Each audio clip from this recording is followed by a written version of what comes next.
If someone is an addict in that family, it's not just that it's them that's wrong. People who are codependent are supporters of the disease. I'm going to deny you the pain that is your gift that's going to help you to get better. I'm going to keep you from hitting a bottom because it's too emotional for me. And actually, I don't want to watch that happen. And I'm afraid of what it will do to me if your addiction and all the ramifications show itself. Hey, guys, it is Alison. I am the host of your show, Alison Answers Mission Awake. I cannot wait to sit down with you today and go over how we are going to crush the mediocrity in your life that has been plaguing our society since the beginning of time. I cannot wait to have a real deal conversation that includes intelligence, fun, excitement, and real actionable steps to make a real difference in the life that you're living now and making it into something you can be damn proud of and excited to live. Sit down, put on your damn seatbelt, and get ready for the ride of your life.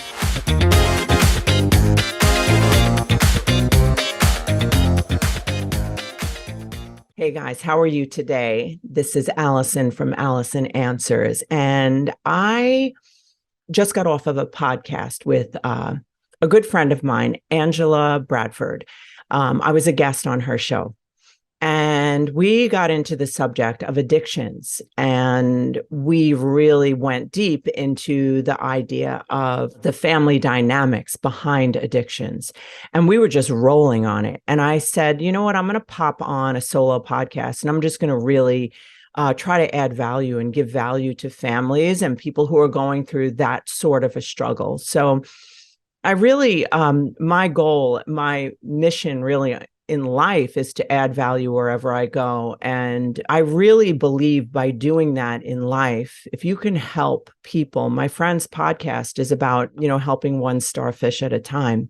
And I believe if one person can be helped from this podcast, it will really, really mean a lot to me. So what we're going to get into today is about addictions and about the family dynamics behind that. So what I want to share with you is this a very simple thing. It goes like this, is that think about the family that you have grown up in. We all have something called a system. And as a therapist, we call it systems theory. And it's just a fancy word. In the 12-step program, we talk about this family dynamics are talked about at length. So an ACOA, a person who is an adult child of an alcoholic, or an adult child of someone who's mentally ill, or an adult child of a gambler, or an adult child of someone with an eating disorder, or with a drug addiction, or somebody who has a mental illness who is not predictable in how they're, the most predictable thing in the parent's life is their unpredictability. Most of us have grown up in dysfunctional homes. My parents were not drug addicts, but my mom definitely suffered from depression. She would have mood swings. I was neglected. My dad and mom were hippie-like, they were hippies. And basically what they did was they believed in freedom, and they just allowed us to just go and explore and just be, because that is what they believed love was. They believed that the restrictive nature of holding a child back was something that was bad for them.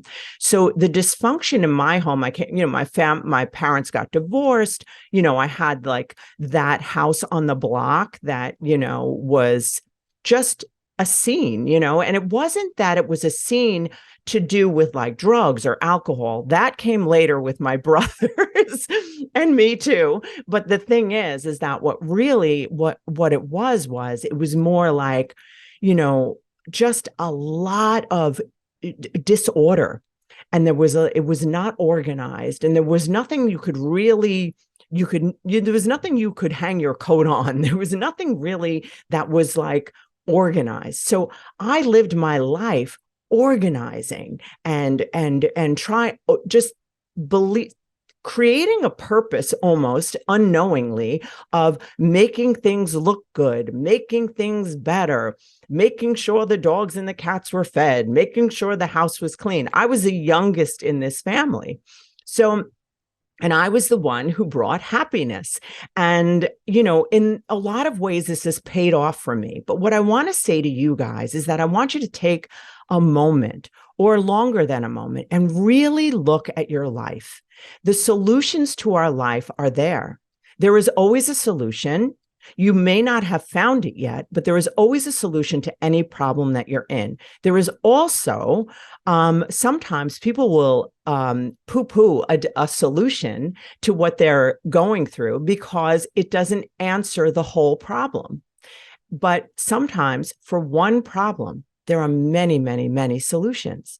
So what I want you to consider is living in a baseline of there is a solution. No matter what, I don't know what it is, but there is one. And if you know that and you anchor that in your heart, any situation that you're in can get better.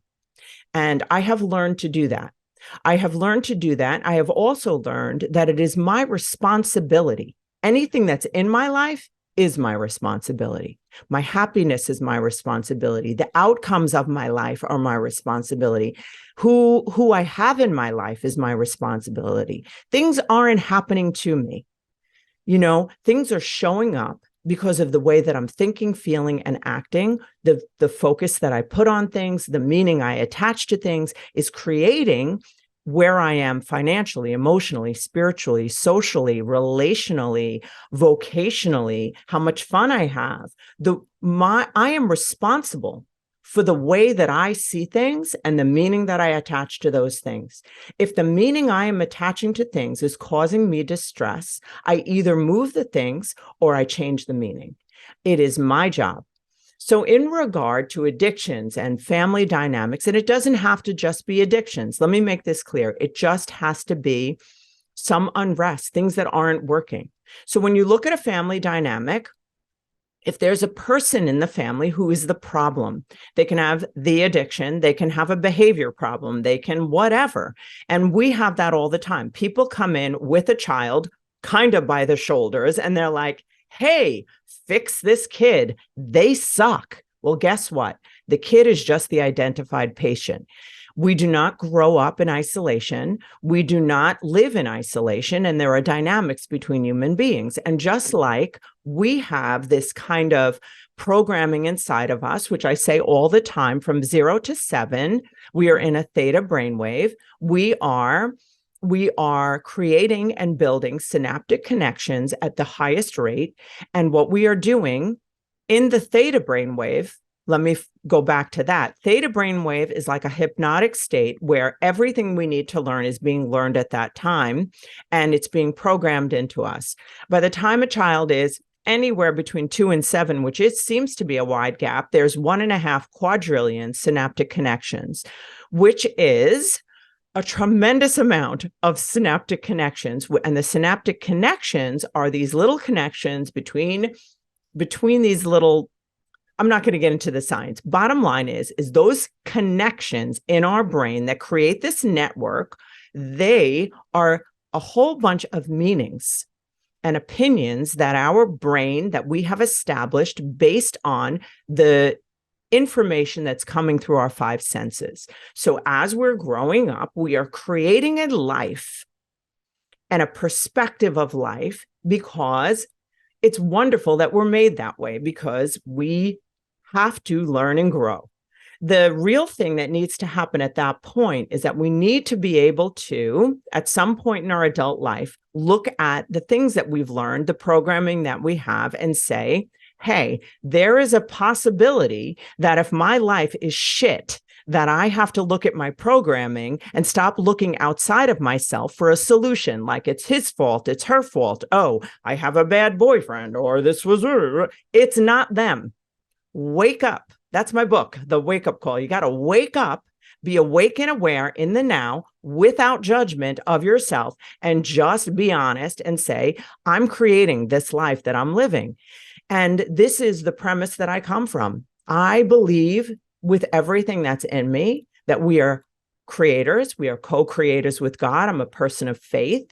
Whatever you believe in, it doesn't matter what you call your God, your source, your infinite love, infinite intelligence. Science is catching up, and science is proving that the way that we think, just like the way that we harnessed electricity that we didn't understand, didn't believe in, or whatever forever ago, wasn't forever, it was a little over 100 years, right? Electricity, we are harnessing the power of thought. And if you can do that, you can recreate your life. The real, my love of a quote, I am always saying it, Alvin Toffler says that the illiterate of the 21st century are not people who cannot read or write.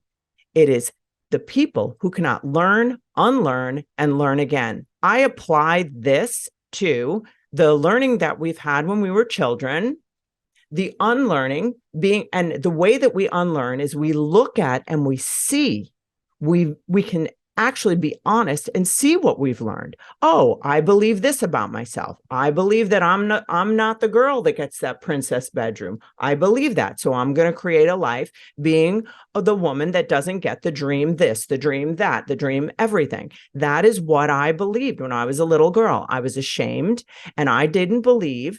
I would work as hard as I could and I would climb that mountain and I'd get right to that top. But my expectation was that I would never have what other little pretty girls would get, because that's what my life showed me. It programmed to me. And then I made it my life by visualizing it, being it, and becoming the girl who didn't get it, instead of relearning, learning something new, seeing what I learned, unlearning it, say, no, that's not true. And I don't want that. I'm going to create some different network in my brain. And now I'm going to create what I want. I'm going to believe what I want. This is the problem. We have been so conditioned with our five senses and tangible things all around us. Science has proved it, but I don't know why we're not learning this in school. It's absolutely a crime that we are not learning this in school. And I just want to throw that out there. A friggin' crime. It makes me want to scream. It makes me want to cry that we are not learning in school. We are taught somehow, subliminally, that everything that is matter, that is physical, is the truth, as opposed to, I learned Psych 101, the science, psychology of perception, that the amount of information that's around us that is screened out, that what is unseen is more true than what is seen. And we have obliterated that reality. And we've lied to our children. We've lied to ourselves, because it feels more comfortable to say, if I can see it, if I can feel it, touch it, taste it, then it's real. So now I'm going to believe that. And I'm going to let my life just keep repeating on the same loop over and over and over again. We've heard it 1,000 times, 1,000,000 times, that 91% of the thoughts that we think today are the same thoughts we thought yesterday. We know that thoughts are on an electric loop. They're electrical impulses on a loop that just keep repeating, and we just keep repeating the same life over and over again. So when people come into the counseling center, we say, "Oh, what's the pattern?" "Oh, okay, we can change a pattern." I love patterns. Once you see a pattern in your life, you can change it. You just have to know it. Truth is everything. Truth is a pathway to all freedom. So now, in rare form, as Alison always is in, I have trailed off from family dynamics. But all of this shit is the background. It's the foundational structure underneath these family dynamics. So in family dynamics, if you have one family member, let's say they're an addict or whatever they are, it doesn't matter. They're dysfunctional and everybody's like, "Oh my God, there's something wrong with this person." We call it the identified patient. What the family does in order to, I'm going to use addiction because it's easy for me just to use that topic. What families do, anyone who is an addict, the only way to remain an addict or to remain in some way having a very severe dysfunctional problem is to be in denial about it. Because if we're not in denial about a thing, if we're living in the truth about a thing, it's not as easy to maintain the addiction or the problem. So what ends up happening is that the family, just like the human being is programmed, the family becomes programmed together in this kind of almost like this interactive, connected system is what we call it. So this system now is running on scripts. So you will know that if you're in a relationship with someone or a family member, your mother, your father, your son, your daughter, whatever, if you're all living in the same home, you pretty much know that if you say this particular thing to this particular person, you know exactly what their response will be. I know because I ask people all the time, okay, if you said this to your mother or if you said this to your husband, whatever, what would they say? They can tell you. So, and it's somewhere very close to the scripts that they're playing out over and over again, just like the thoughts that we're thinking over and over again. This is like a larger, like a macro of what we do internally. So it's kind of like these human beings are interacting repeatedly over and over and over again in the same way. It's just that the circumstances change. So what you want to notice is that you as a human being, you are communicating, right? You are living the same life over and over again. Hopefully you're not, but if you are living the same life over and over again, you're just repeating the thoughts and the feelings that you have become addicted to. Now, the family is doing the same thing. So now you have an addict who is the dysfunctional one. And now we have different family members that we've labeled in family dynamics is, there's someone who's a hero. There's someone who's a scapegoat. That's usually the addict. Or it could be another family member. So it could be a child. Let's say that there's a father who's a gambler. Very often there will be a child who is a scapegoat because that child now will be the one that the family needs to focus on so that all the attention moves away from the gambler or from the alcoholic or from the very, very dysfunctional marriage that's at the forefront of this family. So if the family can blame one person, one child, it's typically a child, then the family does not have to deal with the real problem. It's not to say that that isn't a problem with whatever's happening with that child, but children usually personify or communicate or show what's happening in the family. That's why I love when a child comes in and they're all jammed up and they're having all these difficulties. They're telling us a story. They're saying, my life is not right. Kids act right when they feel right. Human beings act right when they feel right. So basically, this kid doesn't feel right, and we have to find out how come.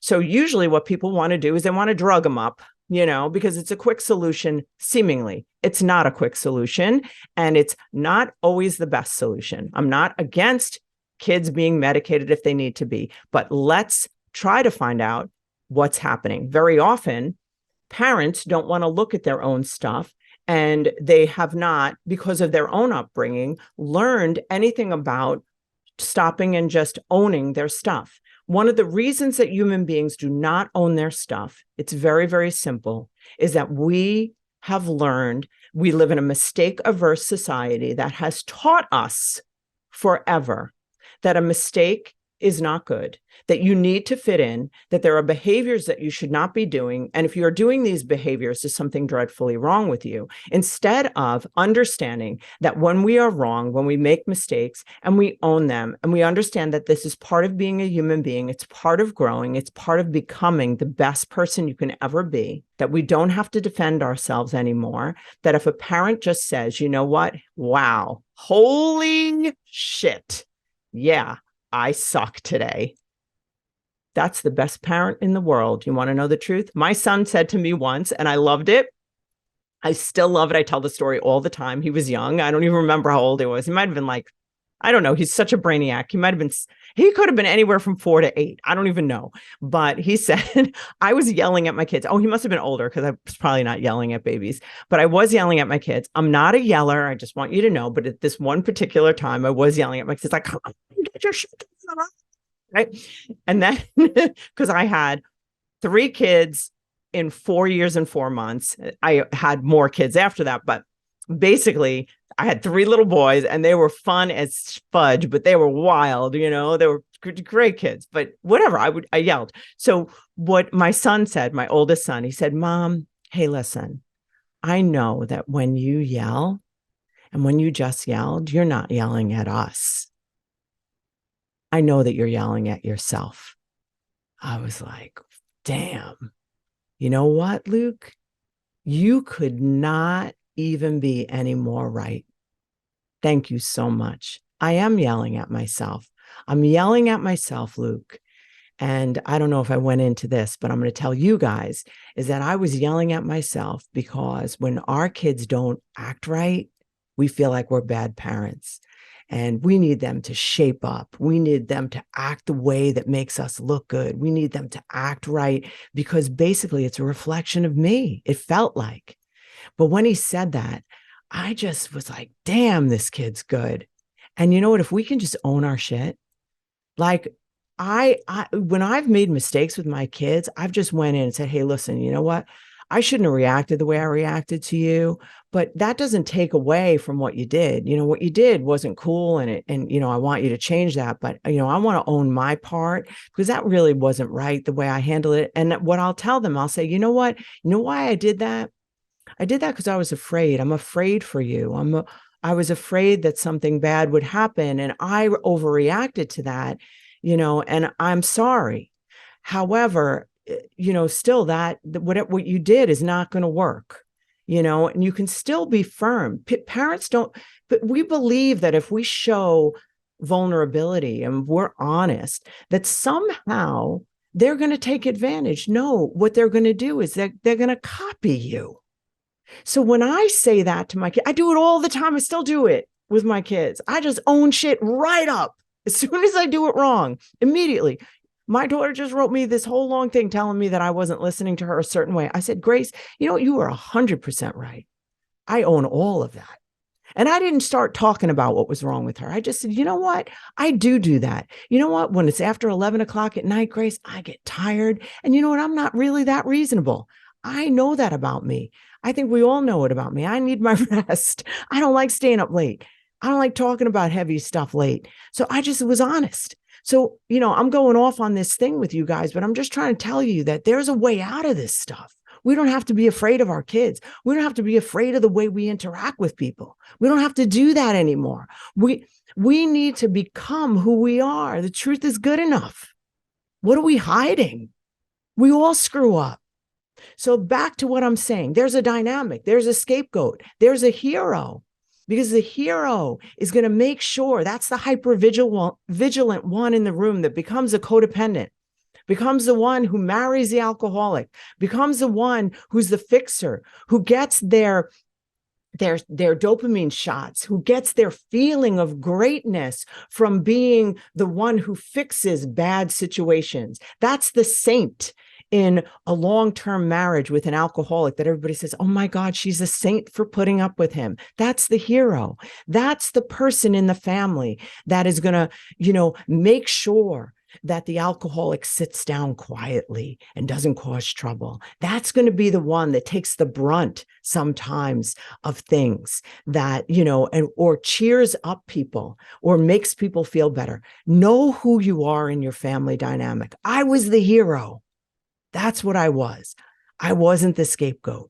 You know what I mean? You want to know who you were because you're going to bring it into your family when you grow up.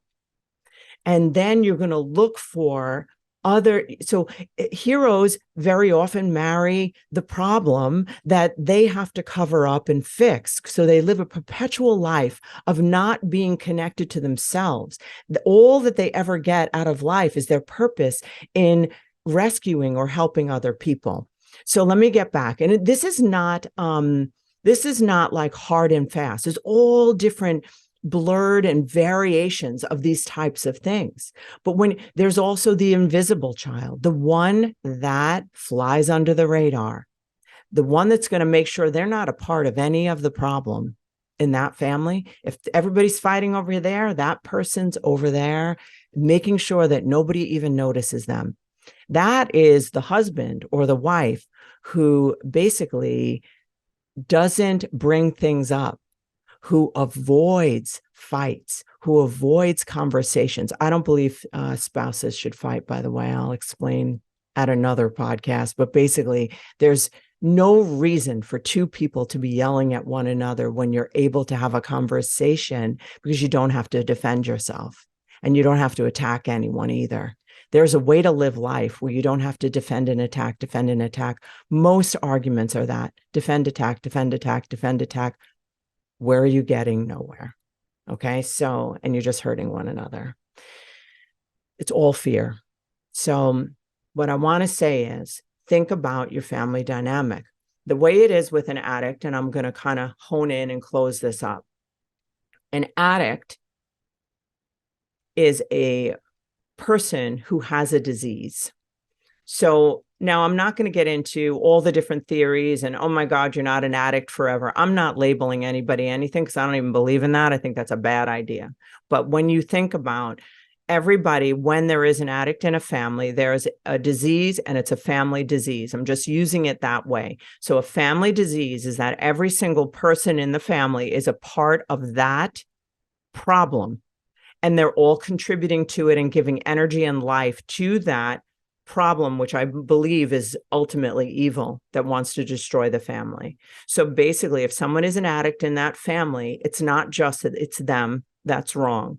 So the person who is the addict in, let's say, a family with 3 kids and 2 adults, if it's the parent, what will happen is there's a lot of avoidance of that, and no one really wants to look at it because it is usually a lot of pushback if anybody mentions that the person's an addict. And the hero, which could be the mom, would also be the person who would be covering it up, possibly, or complaining about it all the time. And then the kids take on these other different roles. So the real way to assist anyone who has any addiction or any kind of problem whatsoever is you have to disconnect yourself from their problem and their disease. People who are codependent are supporters of the disease. They're supporters of the addiction, because what they're doing is they are playing their part in it, which is, I'm going to cover up for you. I'm going to fix things for you. I'm going to make you feel better. I'm going to deny you the pain that is your gift that's going to help you to get better. I'm going to keep you from hitting a bottom because it's too emotional for me. And actually, I don't want to watch that happen. And I'm afraid of what it will do to me if your addiction and all the ramifications show itself. It will have an impact on me. And that is true. So it's a very, very important thing to understand that you can initially go inside your body and detach from the outcomes and allow the addict or whoever they are who is dysfunctional, allow them to experience their own ramifications to their behavior. God has given us an autocorrect, which keeps us aware of what we're doing. And it shows us this works for me, this doesn't work for me. Parents have a very difficult time allowing their kids, especially addicts, to feel the consequences of their actions because really, honestly, we don't want to feel it. So if we're really honest and we say it is actually selfish not to let a child to feel the pain of something that is happening in their life that they created, and it is actually not love to deny a person the pain that they created. So a very big part of removing yourself or helping someone else get over an addiction is you have to remove yourself from fixing it for them. Because of what that message is that you're giving them the message that they're not capable. One of the things that I have done with, I've had addicts in my life, a lot of different ones. And one of the things that I've done in different ways is I've enabled, when I was younger. And then later on in life, what I have done is I have said, you know what? I know you can do this. I believe in you. And I actually had one of my sons had an addiction, and he's in recovery and he's good. But one of the things I did say to him, because it was very hard for me to not help him when he dug a hole for himself. And what I started to do is I would say, hey, listen, I love you so, so, so much. And all I want to do is give you this thing and make this go away for you. But I have to tell you that if I do that, I know that I'm hurting you. And it is the hardest thing in the world for me right now not to do this and to say no to you, but I'm going to have to do it as a greater good, as a higher good, because I know you can do this.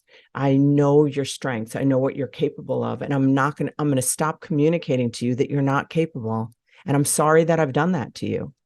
And you know what he said? He's like, thank you so much. I know that's true. And he really knew and that helped him to understand that, instead of people yelling at their kids or whoever, like, I'm not going to do that for you, or, oh, let me run and do that for you. Those two extremes are not helpful. Giving to someone as a martyr and being mad about it. I have a rule of thumb in families. I'll tell you what it is. It works for me, and it worked well for me, is that I'm not going to do something today that I'm going to regret tomorrow.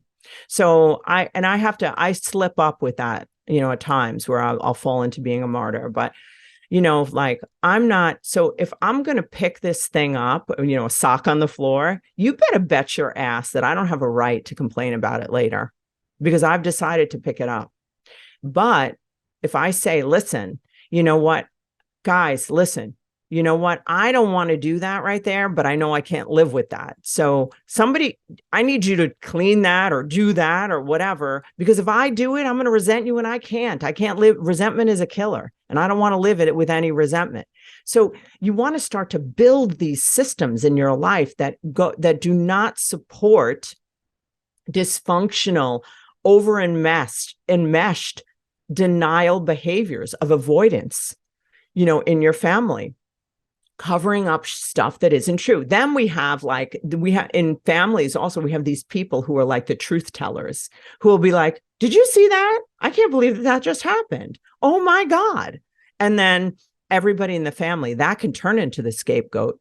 That right there can turn into a big scapegoat. I call that Marilyn, the one who can see everything that's going on. And they're like, wow, that is like, and you're hyper vigilant because you have parents when you were growing up who you did not believe saw what was really going on. So you grow into an adult who's hyper vigilant, looking around everywhere and making sure that everything runs well, because you become the parent of the planet. So it could be you're the parent in your family, because the parentified child in a family really has a core sense of shame, because they feel like they don't have parents. They don't know what it is. They don't feel good enough to have somebody guiding them. And then they know that they have to be looking around at all times to make sure things run well and everybody's safe.